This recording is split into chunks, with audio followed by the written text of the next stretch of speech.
Hier soir, ça a été très grave, moi, ce que j'ai vu à Radio-Canada. Ils passent un extrait du Coran, une sourate, je sais pas trop comment ça s'appelle, et on donne le droit à l'homme de frapper sa femme.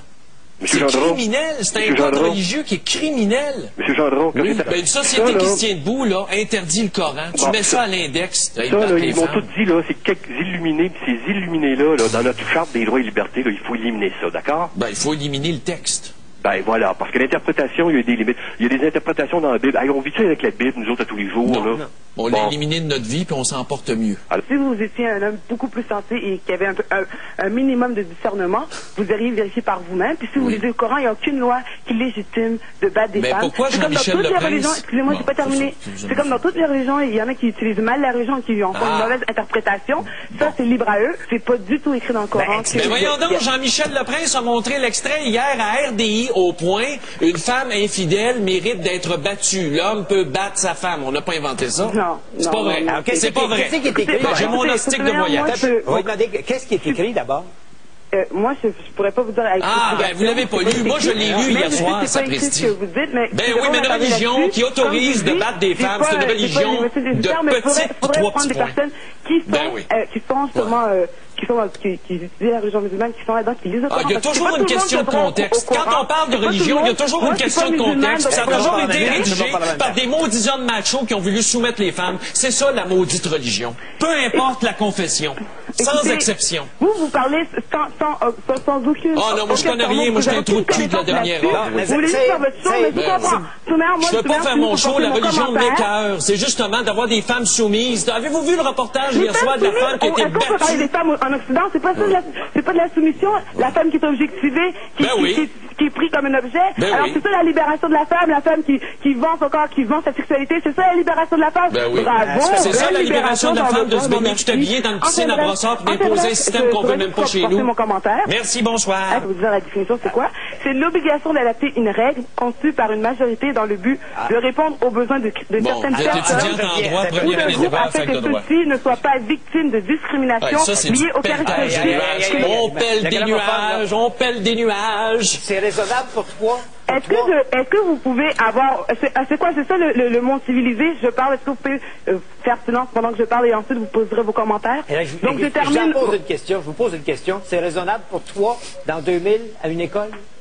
C'est ça que vous voulez me dire? Ben écoutez, l'accommodement raisonnable, c'est ça. C'est d'adapter certaines lois au caractère. Non, vous parlez pas. Moi, de gramophone, là, c'est assez. Non, elle est en train de me choquer, moi. Moi qui est calme, en plus, d'habitude. Bonne émission, les gars. Merci. Merci. Elle était correcte, elle, là? Elle est piquée avec une aiguille de gramophone. Non, mais c'est grave. Elle nous a obstinés, imagine. Elle n'a même pas lu. Elle prend la peine de nous appeler. Comme si le reportage de la madame de Radio-Canada hier était faux. Voyons donc, le texte était à l'écran, on ne l'a pas inventé. Puis je voudrais leur dire aussi, monsieur, les Arabes, là, ils veulent tout sexuer. Ce sont des cochons, ce sont des porcs.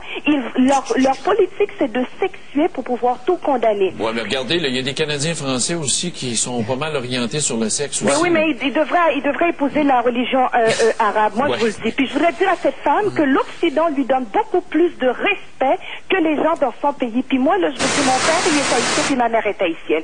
Puis moi, je vous dis, on est au Québec, on respecte la loi québécoise. Vous êtes pas contents? Ben, on peut-tu, nous autres, les Haïtiens, demander des églises vaudou dans les écoles? Puis, je sais pas. On n'a jamais de problème avec... Monsieur, on va vous dire quelque chose. On n'a jamais de problème avec les Irlandais, les Italiens, les Asiatiques, les Chinois, les Vietnamiens. Non, mais c'est vrai, ces gens-là se respectent. C'est toujours les mêmes calices de personnes. En Espagne, de tous les pays où ils vont, ils se font chasser. C'est-tu clair? On va-tu leur donner le Québec, Christy? Combien de temps est-ce que nous autres, on va attendre? On va leur donner le Québec, puis nous autres, on ira peupler la mer. C'est ça qu'ils veulent? Bon. Merci, Sophie. Merci, Cécile, de votre appel. On va aller retrouver Isabelle Bachon dans son studio pour connaître son sujet du Grand Journal à 11h. Bonjour, Isabelle. Je regardais Stéphane. Il faisait chaud. Oui. Le passage qui était hier cité de la sourate 4.38, donc pour contredire Saïd qui était en feu tout à l'heure. Alors on dit, pour celles qui ne le sont pas, donc les femmes qui ne sont pas vertueuses et obéissantes, la sourate dit, vous réprimanderez celles dont vous avez à craindre l'inobéissance. Imagine le texte borné, arriéré mental. Craindre l'inobéissance. Et vous les reléguerez dans des lits à part et vous les battrez. Hey, ça, c'est fort. Donc, si on te bat, c'est parce qu'on t'aime, c'est parce que Mahomet l'a dit. Sourate 4.38, vous les battrez. Puis là, les caves qui nous disent, ben là, c'est ma religion, c'est marqué dans le livre. Qui a écrit le livre? Bande d'incultes. C'est des hommes, des vieux machos finis qui voulaient vous soumettre il y a 2000 ans, il y a 1000 ans. Mais c'est écrit dans le livre, il a fallu que je fasse ça. Il faut être un foulard, c'est écrit dans le livre. Okay. Arrive donc en 2006, Gelling. OK, on s'en va, Benoît. C'est bon pour les cathos, là. Calme-toi. Ça va.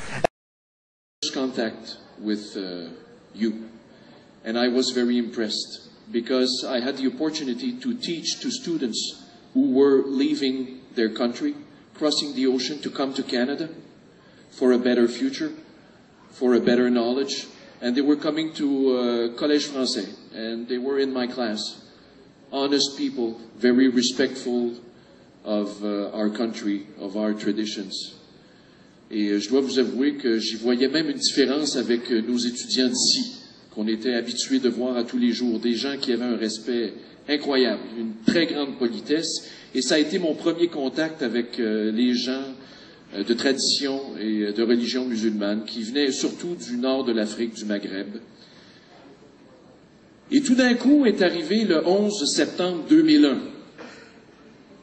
Avant le 11 septembre 2001, la scène médiatique au Québec vantait les louanges de l'intégration des gens du Maghreb qui arrivaient ici, de nos confrères et nos consoeurs arabes, des gens qui s'intégraient facilement dans la société. C'était merveilleux, on louangeait, on en voulait plus, on en voulait. Et tout d'un coup, le 11 septembre 2001 est arrivé, et ça servirait de bord. Et là, le préjudice, l'islamophobie est devenu une mode au Québec. C'est devenu le pain quotidien de certains commentateurs de l'actualité. C'est rentable au Québec de casser du sucre sur le dos des Arabes. C'est rentable de tendre la peur et l'ignorance dans toutes les régions du Québec. Ça vend de la copie, c'est bon. On cite des cas anecdotiques à tous les jours. Je vous raconterai pas tout ce qu'on lit dans les journaux. Mais à tous les jours, on doit se battre contre le préjudice, contre le racisme, contre la xénophobie.